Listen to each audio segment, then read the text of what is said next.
Diolch yn ymwyddio. Diolch yn y ti unwaith eto Dduw am gyfle I ddod ger dy fron I ni yn gofyn am dy nerth ac arweiniad y bydde di'n tywallt ysbryd arnom ac y bydd ein haddoliad yn dwy'n clod I ti. Tyd trigger hawrth ym ni'n gofyn hyn oll trwy enw ac heiddiant ein harglwydd Iesu Grist. Amen. Ydych ni dechrau'n gwasanaeth trwy ganu'r emyn rhif 192. Hyn yw'n mhlesur, hyn yw fy mhrost, hyn yw'n nghysur yn y byd, mod i'n caru'r addfwyn Iesu, dyma meddiant oll I gyd. 192 gan I sefyll i'w chanu.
Croeso'r gwasanaeth ar ôl yr oedfa fe fydd na luniaeth ysgafn drws nesaf yn y neuadd. Fydd yn cwrdd gweddi misol yn cael ei gynnal ar y 3 nos Iau'r mis sef Ebrill 19.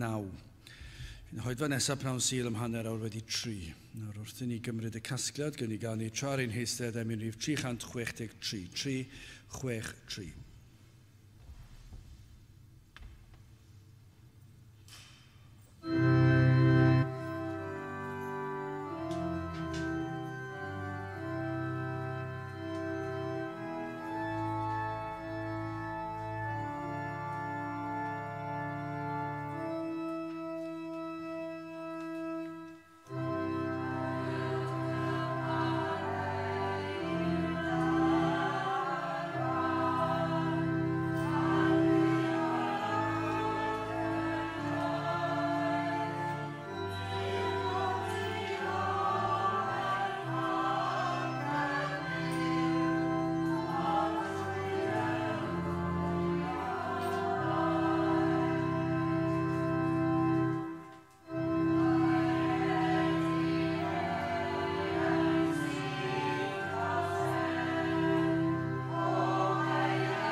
darlleniad o'r Efengyl yn ôl Matthew, pennod 27.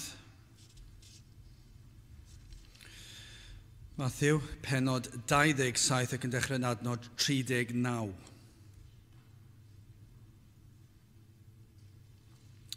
A'r rhai oedd yn myned heibio a'i cablasant ef gan ysgwyd ei pennau. A dywedyd ti yr hwn a ddinistrir deml ac a'i hadeiladu mewn tridiau, gwared y hun, os ti yw mab Duw, disgyn oddi ar y groes.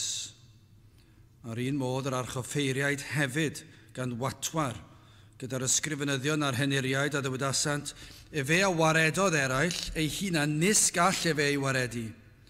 Os brenin Israel yw, disgyned yr awr on oddi ar y groes ac ni agredwn iddo.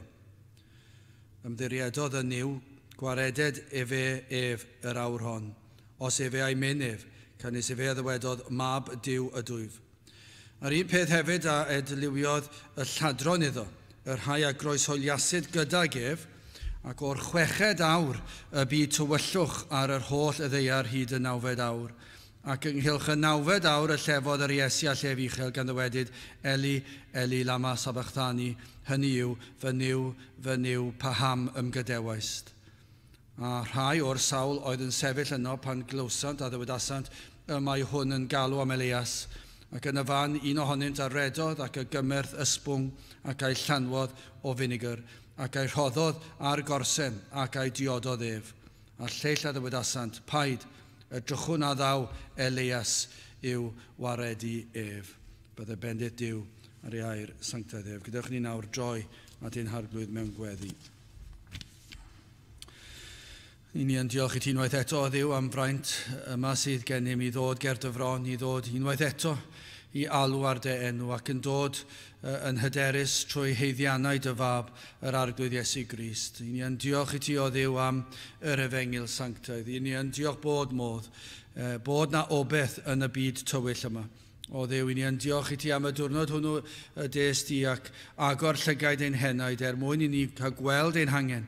Ac yna o Dduw i ni weld yr ateb ein hangen, i ni cael ein tywys at droed y groes. Ac i ni yn diolch i ti bod yna ateb, i ni meddwl am yr holl filiynau o bobl sydd yn rhodio ar y ddeiar yma, sydd yn byw heb bwrpas mewn bywyd, heb gobeith mewn bywyd, yn mynd o ddydd i ddydd, yn byw yn ofnau dynol o Dduw, ofnau sydd yn naturiol, ond o Dduw does dim un gobeith ganddyn nhw, does dim un sicrwydd ganddynt. Maen nhw'n mynd o un pen o'r dydd i'r llall ac yn gobeithio am y gorau, yn croesi bysedd y bydd popeth yn iawn. O Dduw, i ni yn tristau wrth weld cyflwr y byd yma. Ac eto o Dduw, mae yna oleuni, mae yna obaith, mae yna Efengyl wedi cael ei ddarparu. Ac eto mae pechod dyn mor dywyll, ei fod e mor ddifrifol, nid yw dyn am glywed.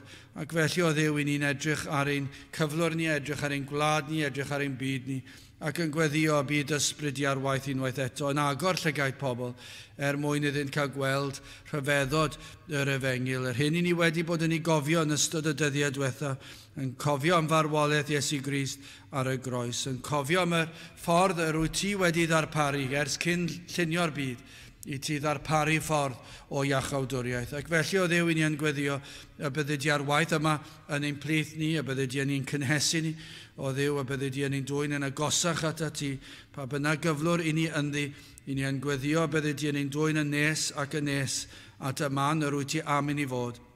O Dduw, i ni yn gofyn y bydde di hyd yn oed yn gweithio ar galonau yr rhai sydd yn dy wrthod i yn llwyr, ac yn gofyn i ti trwy dy ras sydd yn anorchfygol i'w denu nhw ata ti dy hun.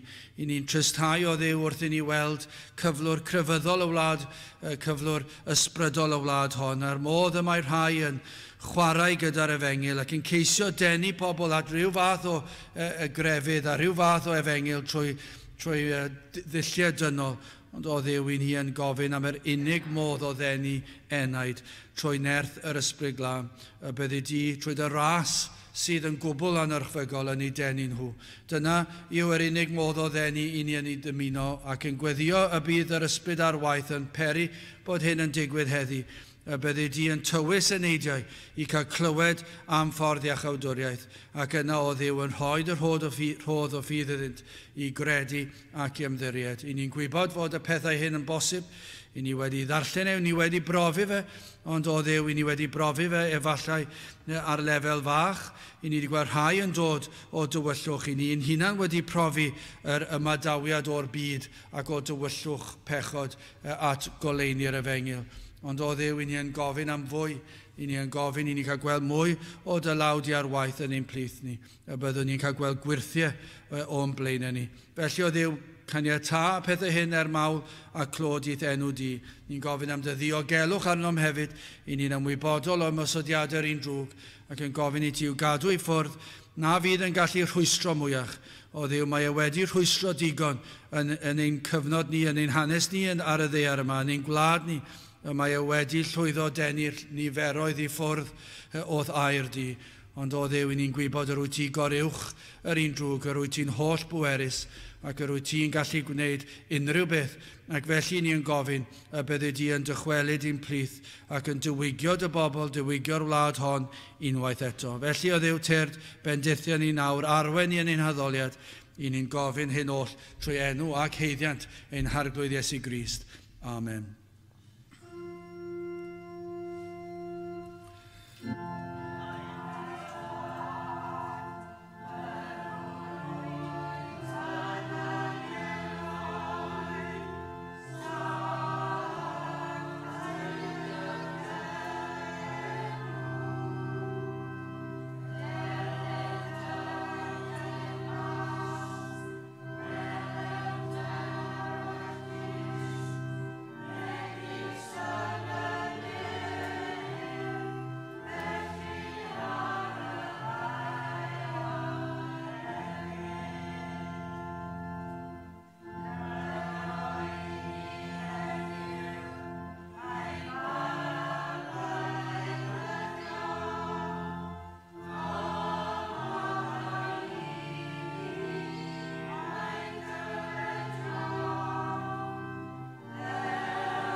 Dewch ni gan i emyn rhif 392 o tyred fan wylid fa arglwydd yn ddyn, preswylio mewn temel a godaist dy hun. 392 gan i sefyll i'w chanu.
Byddai'n testyn o Matthew 27 ac adnod 46.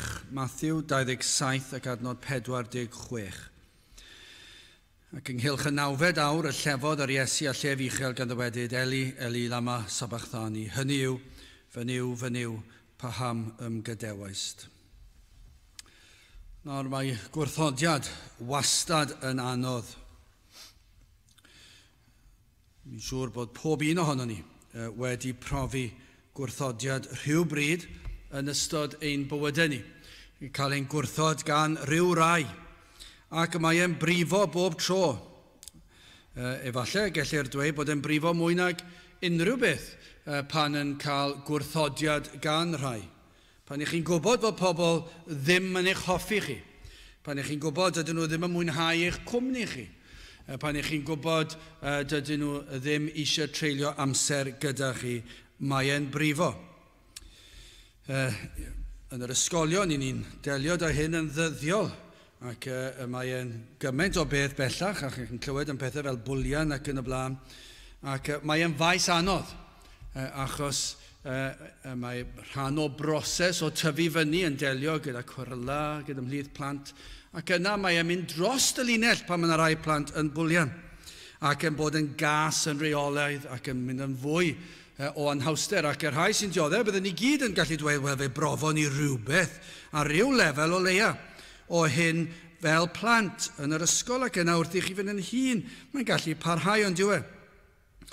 Pan i chi mynd i'r coleg neu'r gwaith ac yn y blaen. Pan mae cyfeillion yn eich gadael chi allan, neu yn troi cefn arnoch chi, mae e'n anodd, mae yna unigrwydd ofnadw yn dod i fewn. Ac efallai mod yn dod yn fwy a fwy cyffredin yn yr oes yma, yn yr oes modern yma. Mae yna gymaint o ffyrdd ond oes yna i bobl cael ei gadael allan. Ni'n trafod hyn yn aml, ac ni'n gofod trafod efo yn yr ysgol, gyda'r gwersi mae'n trio dalu fyny, gyda'r teclynnau yma, gyda'r ffones symudol a cyfrifiaduron. Mae e'n un ffordd arall i ffrindiau fod yn gas. Mae yna fath bethau fel WhatsApp yn does, chi wedi clywed am hwnna. Ac yn aml iawn mae grŵp o ffrindiau yn gallu creu grŵp a gadael rhywun allan. Ac felly chi'n dod i glywed amdano, ac mae yna rhai dilliau sa'n gwybod dim am y pethau eraill yma, ond mae pethau eraill, maen nhw'n cael eu creu, ac mae rhai yn cael gweld pethau eraill ddim. Ac yna, i chi'n cael gweld lluniau pobl eraill, a chi'n gweld, wel, doeddwn ni ddim yn rhan. Ac mae'n rhyw fath o wrthodiad. Ambell waith mae'n gamgymeriad ac falle doedden nhw ddim yn bwriadu brifo, ond yn aml iawn mae pobl yn gwybod beth maen nhw'n wneud ac maen nhw'n ceisio brifo, neu mae yna rhywle yn trial i'w wneud e. Mae'n digwydd ym mhob man ond diwe. Ffordd o cael eich gwrthod, ofnadw, o fewn teuluoedd. Mae pobl yn gallu cael eu gwrthod, mae hwnna'n dor calonus yn y gweithle, sawl un yn ei chael yn anodd. Chi'n gweld pobl yn mynd am swydd newydd, ddim yn gallu setlo. Pam dyn nhw ddim yn gallu setlo? Dwi'n byd i wneud ar gwaith, efallai bod nhw'n arbennig o dda yn ei gwaith. Ond mae'r bobl sydd yn gweithio yno, maen nhw wedi gwneud ei ffrindiau. A rhywsut neu gilydd, chi ddim yn rhan o'r grŵp. Felly maen nhw'n eich gadael chi mas. Dyn nhw'n dweud wrthoch chi am y llefydd maen nhw'n mynd. Ac wrth gwrs i'r Cristion, mae o'n fwy o broblem yn diwe, achos yn aml iawn dydyn nhw ddim eisiau Cristion yno, ac yn aml iawn dyw'r Cristion, gobeithio, ddim yn fodlon mynd gyda nhw i ambell i ler. Dyw hwnna ddim yn broblem bellach yn yr oes yma, sydd yn adlewyrchiad trychinebus ar gyflwr ysbrydol y wlad. Ond os yw'r Cristion yn hyn, sydd yn wir Cristion wedi profi, mi fydd neu hi yn gwrthod mynd i'r rhai llefydd, ac yn trial i'w wneud yn y modd mwyaf caredig, ond mae yna'r wrthodiad fyna'n does. Ambell waith, fydd yna rai yn trefnu mynd i'r rhywle na allwch chi fynd iddo. Yn fwriadol, mwyn eich gadael chi allan fel Cristion. Gwrthodiad, mae e bob tro'n brifo. Sym os gen i pa mor gryf ydych chi, mae e mynd i frifo. Wastad yn brifo. Ond chwa beth, dyw'r gwrthodiad yma Iesu Grist wedi brofi. Pan ni'n cymharu'r gwrthodiad i ni yn ei brofi yn ein bywydau ni, dwi ddim byd tebyg i'r hyn a ddioddefodd Crist. Ni bu un erioed i ddioddef fel y dioddefodd Iesu Grist. Fe brofodd wrthodiad a gelyniaeth o bob un cyfeiriad. Ac fe nath cyfan mwyn darparu iachawdwriaeth ar ein cyfer ni. Fe drodd y byd ei gefn ar yr Iesu. Dioddefodd ei dad nefol yn troi gefn arno am gyfnod. A'r cwestiwn dwi eisiau i dechrau roed fel hon yw, beth awnewch chi? Ydych chi yn mynd i droi cefn ar yr Iesu?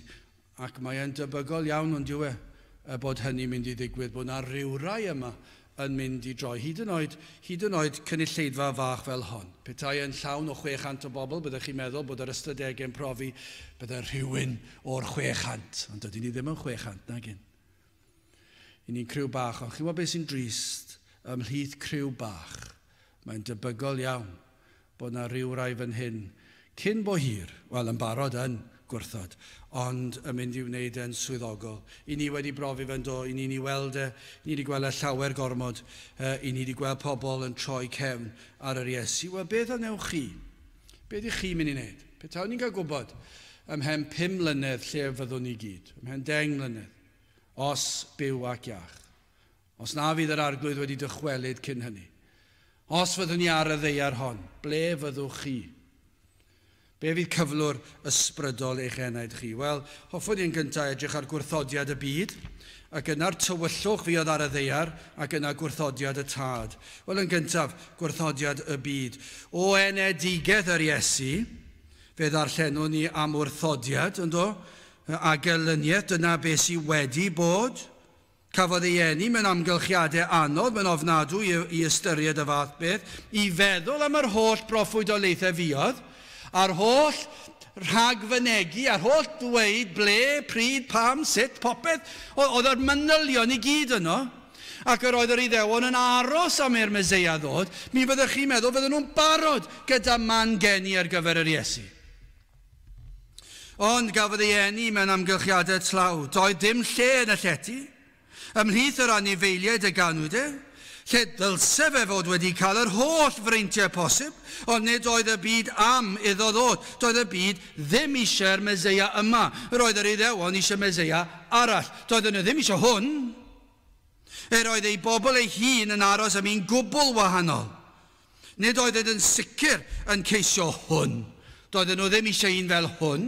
Doedden nhw ddim eisiau'r Meseia yr oedd wedi addo. Yr oedden nhw wedi creu Meseia arall. Wedi creu crefydd wahanol. Ac felly roedden nhw'n chwilio am un gwahanol.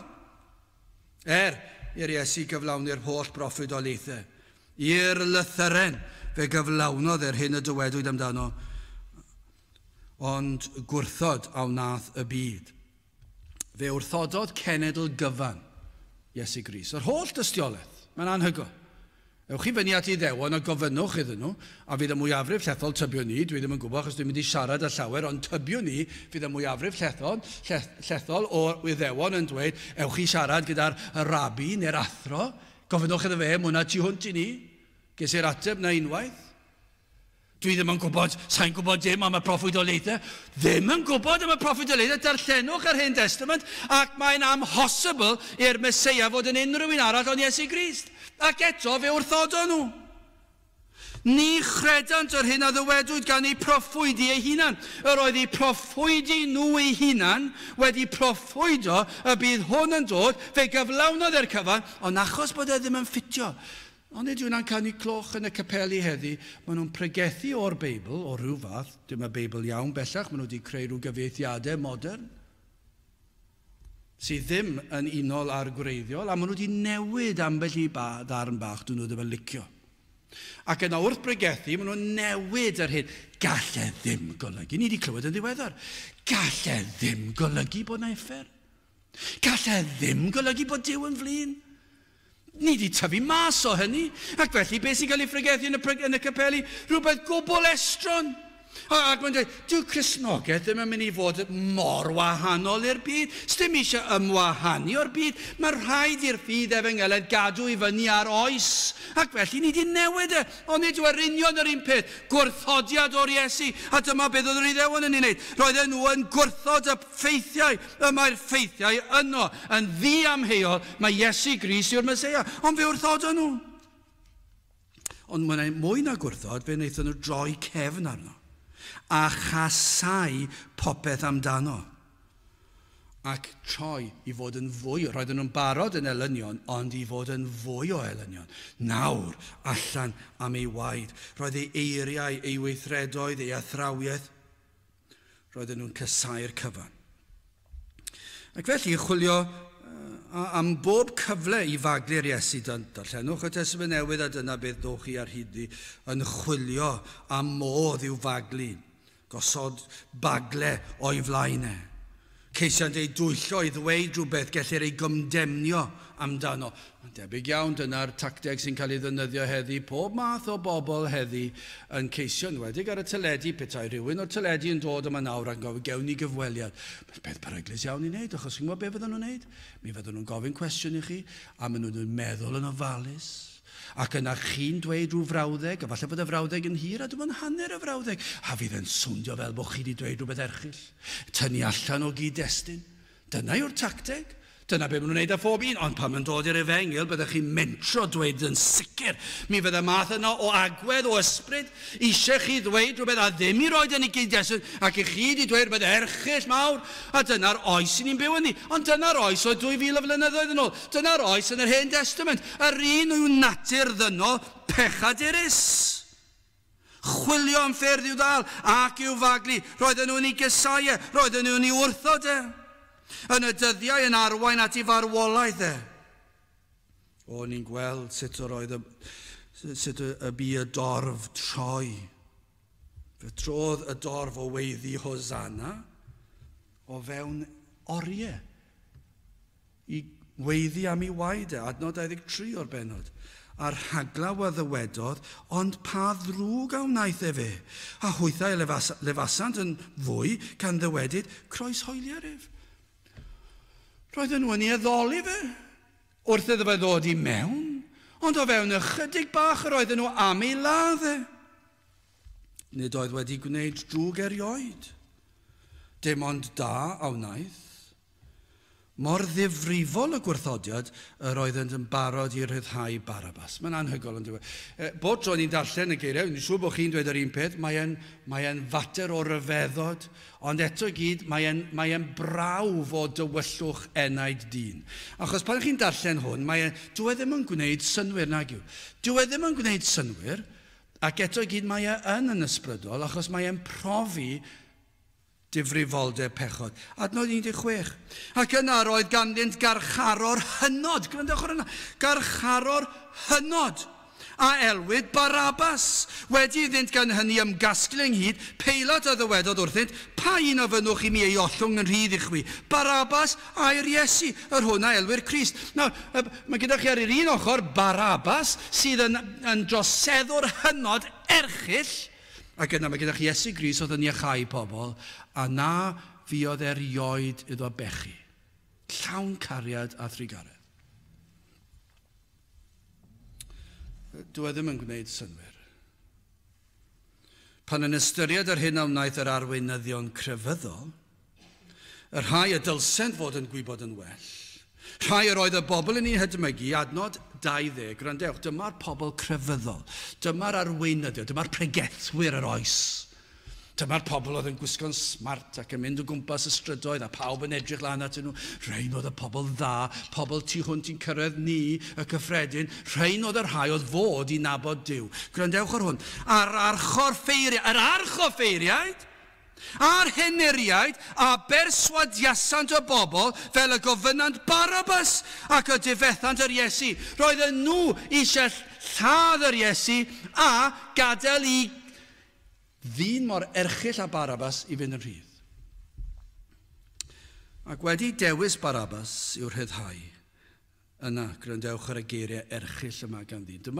Dyma pa mor erchill, dyma sut y mae'n natur bechadurus, dyma pa mor ddwfn mae'n gallu mynd, adnod 22. Peilat a ddywedodd wrthynt, pa beth gan hynny am nafu'r Iesu, yr hwnna elwyr Crist, hwythau oll a ddywedasant wrtho, croeshoeli'r ef. Ac wedi cwestiynu a gofyn pa ddrwg a wnaeth, adnod 23, a'r haglaw ddywedodd, ond pa ddrwg a wnaeth y fe? Pa ddrwg? Be mae di wneud o'i le? A maen nhw dal yn dweud croeshoeli'r ef. Yna, gwrandewch ar hwn, adnod 25. Dwi'n siŵr fydd y geiriau yma gafodd ei ynganu gan y bobl yma, dyma beth bydd prif ddioddef colledigaeth tregwyddol uffern i'r rhain. Adnod 25, ar holl bobl a tebodd ac y ddywedod, bydded ei waed ef arnom ni ac ar ein plant. Mae hwnna fel, allwch chi ddychmygu, a dyma beth fydd e, fel dydwch chi rhai o'n plith ni sydd wedi bod yma, a wedi penderfynu troi ar yr efengil. Gyda maen nhw'n cael babis bach mewn gyfnod. Chi'n gweld y babis bach. Dal nhw'n ei breichiau. A rhain yn dweud, gai waed hwn ar fy nwylo i a fy mabi bach. Dyna beth maen nhw wedi dweud. Dwi'n fodlon cymryd barn y Duw yna sydd yn yr awyr yn ôl pob sôn, ac os oes yna Dduw, fe gymera i iddi gofaint ef arna fi ac ar fy mabi bach, ac os gai fwy ar fy holl blant. A eith rhain byth i'r ysgol Sul, eith rhain byth i'r cwrdd bobl ifanc, achos dwi ddim eisiau dim byd gyda nhw. Dwi'n fodlon cymryd barn arna fi ac fy mhlant a phlant fy mhlant. Dyna beth wedodd y dorf wrth y groeshoeliad. Dyna pa mor erchyll oedden nhw'n cysau mab Duw y Meseia.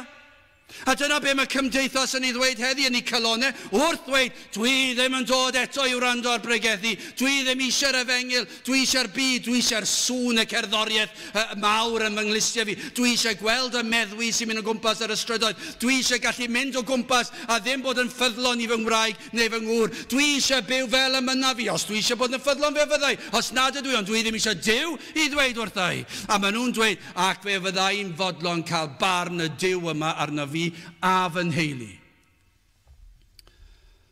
Mae'n ofnadw. Bob tro dwi'n darllen y geiriau yna, dwi'n methu credu, os ych chi'n mynd i cymryd barn Duw arnoch chi, wel cymerwch arnoch chi, peidiwch a roed ar eich plant. Peidiwch a dweud bod eich anghrediniaeth mor erchyll, a'ch bod eich casineb at yr efengil gymaint, eich bod chi'n dweud, ni fydd un o fy mhlant i byth glywed yr efengil. Achos dyna be mae'r rhain yn ei ddweud. Ond dwi ddim yn gwneud, dwi ddim yn syni ni nag yw. Achos dyna be dwi'n dychmygu llawer heddi yn ei ddweud. Achos yn eich dewis chi, rhai yma nawr, falle sydd ddim yn gwrando nawr. Chi yma'n gorfforol, ond ddim yn gwrando beth i chi'n neud. I chi'n dweud, dwi'n fodlon cymryd barn Duw arna fi ac os gai blant ar fy mhlant hefyd. Achos mae'r llwybr i chi'n ei ddewis yn mynd i'ch amddifadu chi a'ch plant. I chi'n gwrthod yr efengil. Dyna be nath rhain. Dyna i chi wrthodiad. I fedru dweud y fath beth. Allai dychmygu, mae hwn 2000 flynyddoedd yn ôl. Dyma i chi beth fydd uffern i'r rheini. Maen nhw nawr yn gwybod bod nhw'n anghywir. Maen nhw'n barod wedi hen gamu i dragwyddoldeb. Ac maen nhw nawr yn gwybod ei bod nhw'n atebol. Ac bod eu plant yno hefyd, achos wnaethon nhw amddifadu plant nhw o mateb i'r efengil hefyd. A'i plant nhw, a'i plant nhw, a'i plant nhw, lan at yr oes hon. Yr oedd y camdrin corfforol yn erchyll fflangell. Pan ych chi'n meddwl, dwi wastad yn meddwl fel hyn, a meddwl am rywun i ni'n nabod, rywun idog. Dwi'n cofio Lloyd Jones a pobl felly, a dwi'n dychmygu, beth petai nhw'n dod a Lloyd Jones? Dyn fel fe, a'i lusgo fe allan gyda'i wallt i'r llwybr, a'i chwipio fe. Mae'n erchyll, allai ddim meddwl y peth. Ond dyn oedd Lloyd Jones. Mae'r peth yn erchyll i feddwl am ddyn mor dda a Lloyd Jones. Neu meddyliwch chi am rai chi'n nabod heddi? Dychmygwch chi gweld rhywun i chi'n caru a'i parchu ac yn gwybod dyma chi ddyn da, mae'n pregethu'r efengil, mae'n llawn gras a thrigaredd, dim ond daioni, mae'n dyheu i'w wneud, ond dyn yw hwnna, ond dychmygwch dyma be wnaethon nhw, a mab Duw, Iesu Grist, fe ddeithon nhw allan a'i fflangellu fe. Fe tynnwyd ei ddillad oddi arno. Dyna be mae dyn yn ei wneud, a fydd yr oes yma wahanol. Dim o gwbl, dyma be fydd yr oes yma'n wneud. Petai nhw'n cael hanner cyfle, mi fyddwn nhw'n tynnu dillad Cris oddi arno. Mae hwnna'n erchyll. Ac yna fe wisgwyd a gwisgo sgarlad, rhoddond arno goron o ddrain. Dyna chi faint maen nhw'n ei gysau, Adnod 29 ymlaen, a chwedi iddynt blethu coron o ddraen, hwy ei gosod asant ar ei ben. Allech chi ddychmygu'r dirmig, a'r chwerthin, a'r pwyntio'r bus, at fab Duw, a gwasgu'r goron ddraen ar ei ben. A fydd yr rhai'n dweud, mae'r gwaed yn dechrau llifo lawr i dalcen, a mi fydden nhw'n llawenhau, a chorsen yn ei law ddeiau. Dyna chi'n neud hwyl am ben. Dirmig, rhoi corsen yn ei law ddeiau, ac a blygasant ei gliniau ger ei fronif, ac a'i gwatwarasant gan ddywedyd, henffych well brenin yr Iddewon. A hwy a boi rasant arno, poeri arno. Ni'n clywed yn ddiweddar, rhyw beldroedwr oedd wedi poeri, ac rhyw beldroedwr arall yn dweud dyna'r peth mwyaf mochynedd gellir wneud. Ond fe wnaethon nhw hwn i fab Duw, fe boero nhw arno. Ac a gymerasant y gorsen.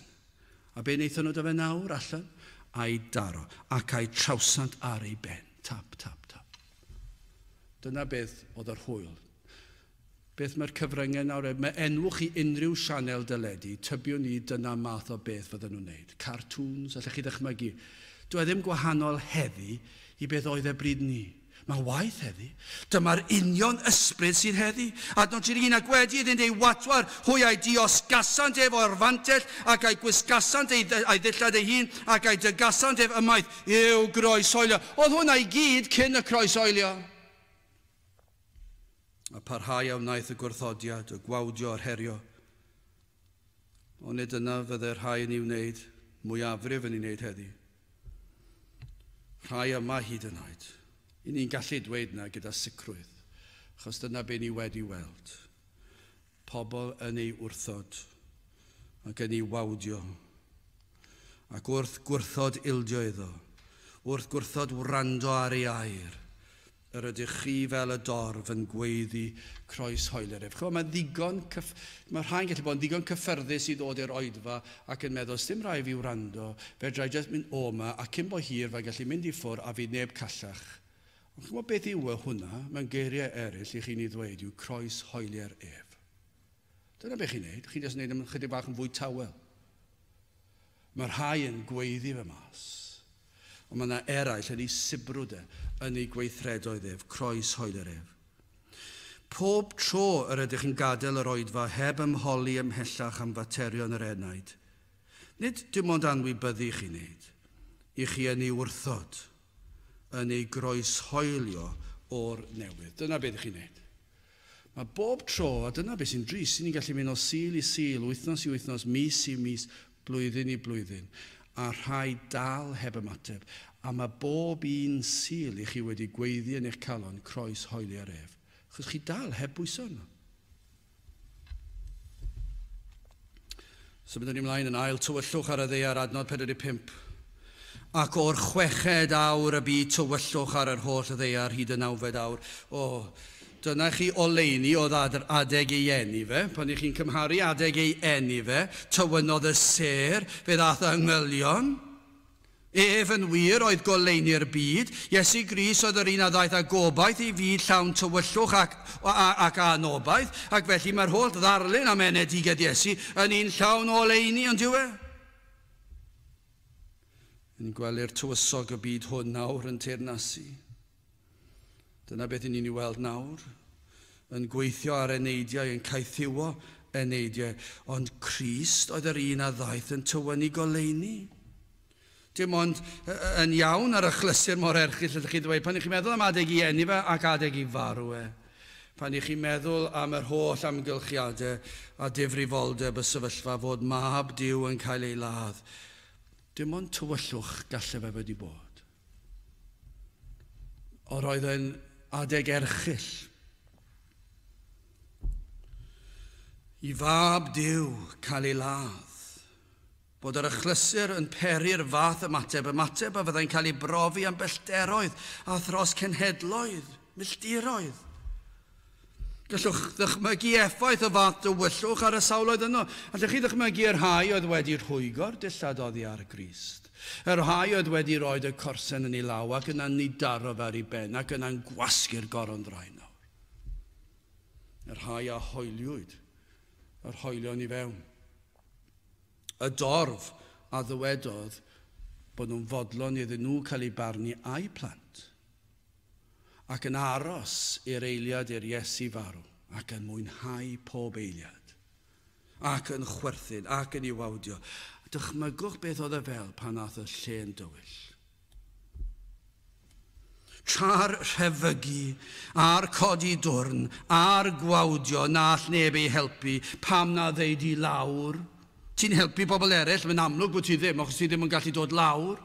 A tra'n gwneud hwyl, ac yn gweiddi am ei waed, dath y tywyllwch a'r chuddiodd rhan anferthol o'r byd. Nawr, ry'n ni'n gwybod bod e wedi cuddio rhan anferthol o'r byd. A mae rhai yn ceisio chwilio am esboniad o sut ddigwyddodd hyn, yr eclips yma. Wel, gallai ddim fod yn eclips. Gallai ddim fod. Mae'n amhosib. Ond mae'n odd sut mae rai pobl wastad yn goffa chwilio bod yna rhyw reswm naturiol I rhywbeth I ddigwydd. Pam sy'n eisiau reswm naturiol I rhywbeth I ddigwydd? Dwi ddim yn gwybod. Os o gwirth yw e, mae'n wyrth. Ond gallai ddim fod y lleiad yn dod ar draws yr haul ac yn cuddio'r haul am gyfnod. Gallai ddim fod. Sicr ddim am 2 awr o leia. O, mae yna ddamcymdeithau. Ond un peth I ni'n gwybod, nid digwyddiad naturiol oedd hwn. Ceir y lleiad yn cuddio'r haul ar adegau gwahanol. Ond nid hynny ddigwyddodd ar yr achlysur yma. Nid oedd yr amseru'n caniatáu'r fath beth, felly doedd e ddim yr amser I hyn ddigwydd. Gwrthodd wedi digwydd fan hyn. Trefnwyd gan y tad y byddai'r haul yn cael ei orchuddio. Hei gydio ni fyddai goleuni'r haul yn tywynu am 2 awr. Ac I ni'n gwybod bod e wedi digwydd hefyd. Mae gair Duw yn ei ddweud hynny. Ond dwi ddim yn credu bod hwn yn angenrheidiol ac ambell waith dwi'n meddwl oes pwrpas sôn amdano fe mewn pregeth. Fe ddwedai fe gan mod I wedi sôn, ond dwi ddim yn credu bod hwn yn bwysig, ond fe fuodd athronwr o'r Aifft ar yr adeg hon, adeg marwolaeth yr Iesu. Fe ddwedodd e hyn, rhaid yn yr Aifft, nid ar fryn Calfaria. Yn yr Aifft, rhaid bod dwyfol yn dioddef, neu fod yn cydymdeimlo ag un sydd yn dioddef, gan fod y fath dywyllwch am fath amser. Oes angen I ni cael hwnna fel prawf, dwi ddim yn credu bod ni eisiau hwnna o reidrwydd, un arall yn unig. A tegodd hefyd awdur Paganaidd oedd yn seryddwr Rhufeinig ar yr union adeg y croeshoeliwyd Iesu Grist iddo brofi eclips o'r haul, y mwyaf o welwyd erioed. A fe ddywedodd I ddydd droi y nos ac y gellir gweld y ser. Ond sy'n eisiau ni gael y peth yna, achos mae gair Duw yn ddogfen hanesyddol ac yn y gwersi hanes yn gwbl ddibynadwy. Mae yn ffynhonnell gwbl ddibynadwy. Does dim eisiau ffynhonnell arall. Ond yr hyn I ni yn ei wybod yw fod hanes y byd yn cyd-ddweud, yn cyd-fynd a phob un digwyddiad sydd yn gair Duw. Felly does dim problem gyda ni ar unrhyw beth. Does dim angen y pobl eraill mae ddweud, ond mae yn ddiddorol. Fe ath ar draws rhan y helaeth, gwledydd mawr dros ardal fawr o'r byd. Fe ath tywyllwch ar yr adeg y byd Iesu ar y groes. Ni bu 2 awr tebyg i'r rhain erioed. Mae yna sawl erchylltra wedi digwydd yn hanes y byd. Ond gellir dweud I sicrwydd ni bu 2 awr fel yr rhain. Erioed. Y 2 awr lle bu Grist dalu'r pris am ein hechawdwriaeth ni. Roedd yn arwydd o'r boen a ddioddefodd o'r unigrwydd y tywyllwch yma, roedd y tywyllwch mor bwysig, gallwch chi ddweud. Yr oedd yn adeg trist, yr oedd yn adeg difrifol, yr oedd yn adeg, yr oedd yr Iesu yno ar ben ei hun.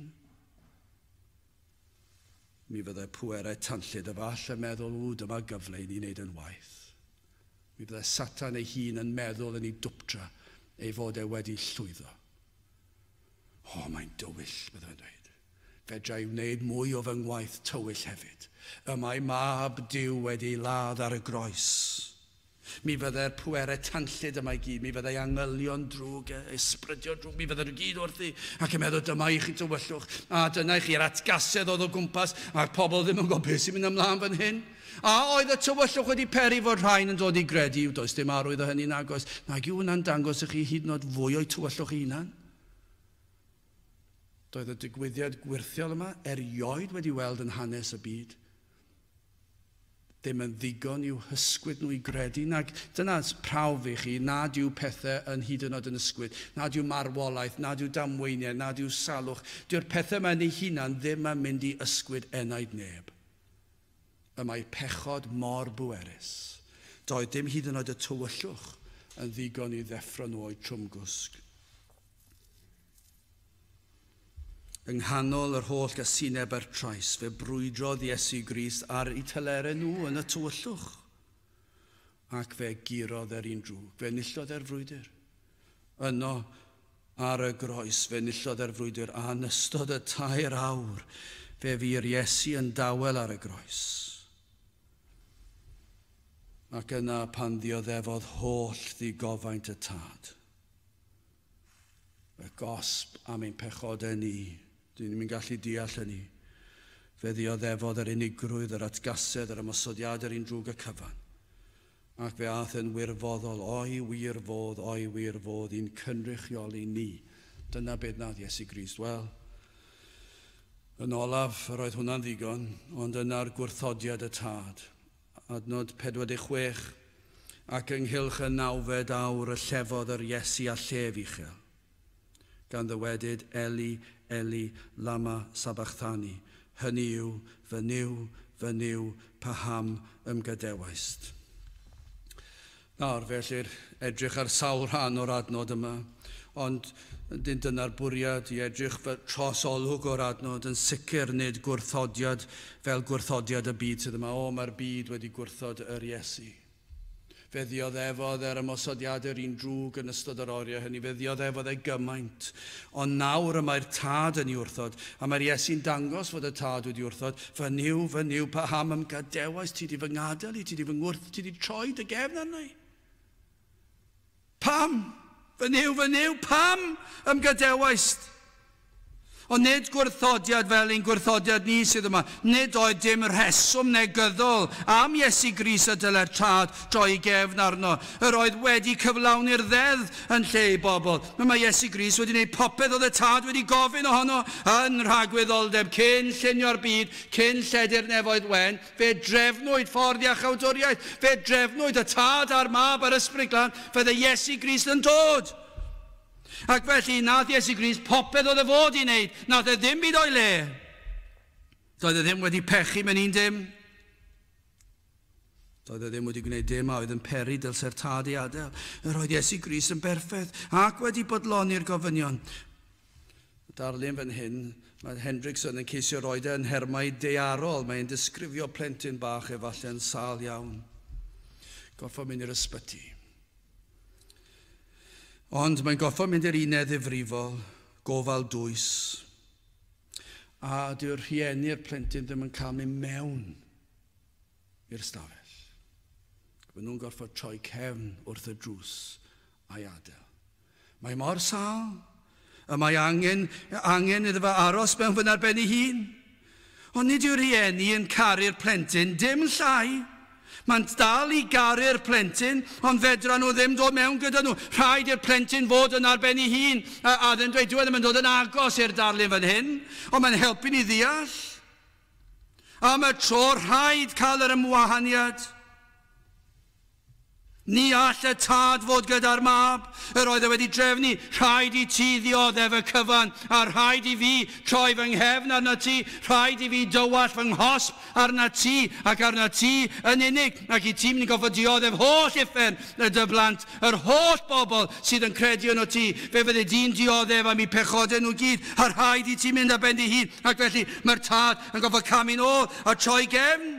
Mae e'n i wrthod e hyd yn oed. Fe gosododd ar Iesu Grist ein cymweddau ni. Galatiaid 3 adnod 13. Crist a'n llwyr brynodd oddi wrth felltith y ddeddf, gan ei wneithir yn felltith trosom. Canis y mae'n ysgrifenedig, melltigedig yw pob un sydd yn chrog ar bren. Rhaid oedd i hyn ddigwydd, rhaid oedd i'r tad gam i nôl a gadael i'r mab ddioddef ar y groes yn ein lle ni. 2 Corinthiaid 5:21 cynnes o'r hwn, nid adnabu bechod, a wnaeth fe yn bechod drosom ni, fel yn gwnelid ni yn gyfiawnder Duw ynddo ef. Rhaid oedd i hyn digwydd. Dyma oedd y cynllun, dyma oedd y ffordd, dyma'r unig ffordd, dyma'r unig ffordd oedd yn bosib. Fe nath Eseia i ddisgrifio'n berffaith yr hyn a ddigwyddodd ar y groes.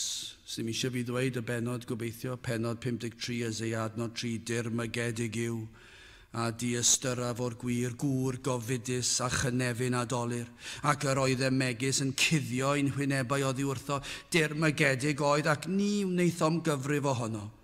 Diau fe a gymerth ein gwendid ni ac a ddig ein doluriau, eto ni a'i cyfrifiasom ef wedi ei feiddi ei daro gan Dduw a'i gystuddio fe, na Duw ei daro fe, a'i gystuddio fe. Ond efe ar chollwyd, pam? Am ein cymweddau ni, efe a ddryllwyd, pam? Am ein hanwireddau ni, cosbedigaidd ein heddwch ni, oedd arno ef, a thrwy ei gleisiau ef, yr iachawyd ni, dyma oedd y ffordd y trefnwyd.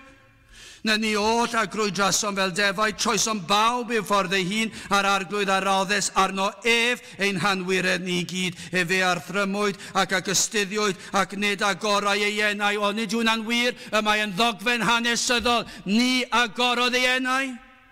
Fel oen yr arweinydd efo'r lladdfa, ac fel y tai dafad o flaen yr rhai a'i cneifiau, felly nid agorau yntai ei enau. Dyna ddioddefodd Iesu Grist, bu rhaid iddo, mwyn ennill ffordd iachawdwriaeth. Fe ddioddefodd popeth gellir ei ddychmygu yn ystod yr oriau hynny ar y groes. Os allwch chi ddychmygu erchylltra, fe ddioddefodd erchylltra ein mwyn ni. Doedd gwyneb y tad ddim yn llywyrchu arno mwyach. Mae'n erchyll i feddwl, ynddo fe? Doedd wyneb yr tad ddim yn llywyrchu. Doedd ei dad ddim yn ei garu fel llai. Ond fe ath yno yn ein lle ni. Doedd e ddim yn teimlo agosatrwydd y tad. Daeth y tywyllwch didew dros ei enaid. Dim syndod ni lefarodd yn ystod y cyfnod. 3 awr o dywelwch. Dyma oedd yr unig ffordd gall y tad ddatrys y broblem o uno ei gyfiawnder a'i drigaredd, ond fe gytuno nhw hyn cyn llunio'r byd. Ac fe wireddwyd e. Dyma'r unig ffordd yr oedd cyfiawnder y tad yn gallu cael ei fodloni, ond hefyd ei drigaredd. Yr oedd Duw y tad yn llawn trigaredd, ond yn gyfiawn. Ac felly mae'n dweud, yr unig ffordd fedra i wneud ei wanfon fy mab, ac i wneud hynny mae rhaid i fy mab gynrychiol i'r bobl a'i cadw'r gyfraith yn ei lle nhw, ond rhaid iddo gymryd y gosb yn llawn am bob un pechod. Does dim modd i fy nghyfiawnder i caniatau neb i'r nefoedd heb i hyn ddigwydd. Ac felly dyma i chi uno rhwng trigaredd a chyfiawnder. Y tristwch yw fod y byd ers y groes wedi parhau yn ei gwrthodiad. Gai ofyn i orffen, a ydych chi yn gwrthod yr Iesu eto heddi? Lla ddim dweud, so mae sawl blwyddyn ni wedi bod wrthi nawr ar bnawn di Sul, 6 mlynedd siwr o fod, rhywbeth felly. Sa'n gwybod sy'n agosau at y 7fed neu'r 6fed, dwi'n yn siŵr, dwi'n yn dda gyda mathemateg. A beth sy'n drist, i ni wedi gweld lot gormod o flynyddoedd o wrthodiad. Do, ni wedi gweld Sul arall yn mynd heibio, a dal gwrthod credu. Rhai sy'n gwrando, falle bod yna rhai sy'n gwrando ar y we, sydd heb gredu. Falle bod nhw wedi dod i gredu a ffeindio ni mas yn rhagwyddoldeb. Ond hyd y gwyddon ni, oes na rhai wedi dod? Os nad ydyn nhw, beth sydd wedi digwydd? Dal i wrthod. Dal i ddweud croes hoeli'r ef. A ydych chi eto yn mynd i gael Sul arall yn mynd? Sul arall? Ac os Duw ei mynd, fyddwn ni nôl yma Sul nesaf, fyddwch chi yma falle? Os na fydd rhywbeth i digwydd, byddwch chi yma Sul arall, a fyddwch chi wedi mynd wythnos arall o'i wrthod e. A gweiddi croes hoeli'r ef yn eich gweithredoedd. O na fyddech chi yn dod ac yn plygu glin a phlygu pen ger ei fron nef, ger bron yr arglwydd Iesu Grist. Dewch at droed y groes a gweld yr hyn a ddioddefodd Iesu Grist trosoch chi. O na fyddwch chi'n dod at droed y groes a gweld fod Iesu Grist wedi cymryd yn y 2 awr erchyll yna, yn ystod y tywyllwch yna, pan oedd y tad ei adael ar ben ei hun, I ddioddef eich mwyn chi. Dewch at droed y groes. Dewch yn waglaw. Dewch cyffeswch eich pechod. Gwrthod, byddwch chi'n gofyn iddo am nerth I gredu. I fod wedi cymryd eich cosb chi. A chi'n bod wrthod yr hyn sydd yn digwydd. Yw ei fod yn dod ac yn cymryd eich pechod. Ac yn ei hoelio i'w groes. Ac yna mae'n rhoi ei glogyn o gyfiawnder I chi, ac I chi'n cael gwisgo I berffeithrwydd yn gorchuddio'ch enaid.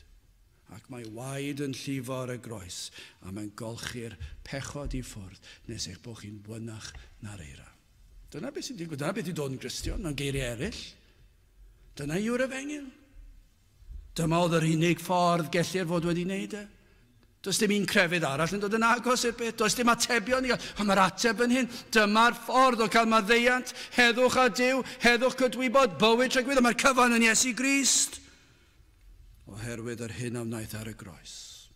O, na fyddwch chi byth yn I wrthod mwyach. O, na fyddwch chi'n dod ac yn plygu ger ei fronau. Ac ymddiried yn llwyr yn yr hyn a wnaeth trosoch chwi. Ac ynghylch y 9fed awr y llefodd yr Iesu a llef uchel gan ddywedyd Eli, Eli, lama sabachthani. Hynny yw, fy niw, paham ymgadewest. Gadewch I ni weddio. I ni yn diolch I ti am yr arglwydd Iesu Grist. I ni yn diolch am y groes. I ni'n diolch am yr atgyfodiad iddo brofi, iddo concro'r un drwg a phechod a giffen. Mae fod wedi ennill y frwydr, ennill ein hiachawdwriaeth bod wedi talu'r pris yn llwyr. Ar gyfer ein rhyddid ni, terd o Dduw, gweithio yng nghalonau heddi. I ni'n gofyn hyn o'r trwy enw ac heiddiant ein harglwydd Iesu Grist. Amen.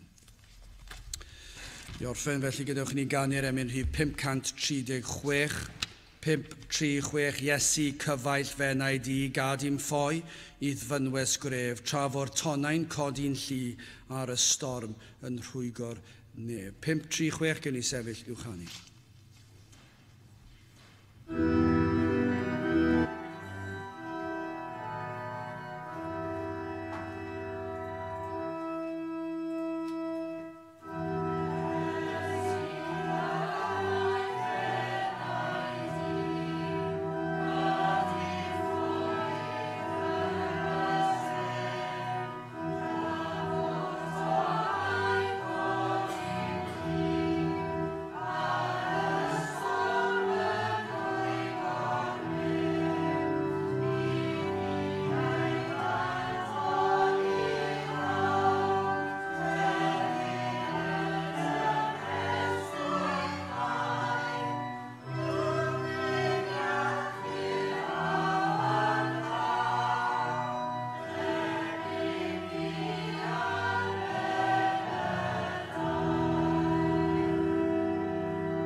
A nawr bydde di ras ein harglwydd Iesu Grist a chariad Duw, a chymdeithas yr ysbryd glân fod gyda chwi oll hyd byth.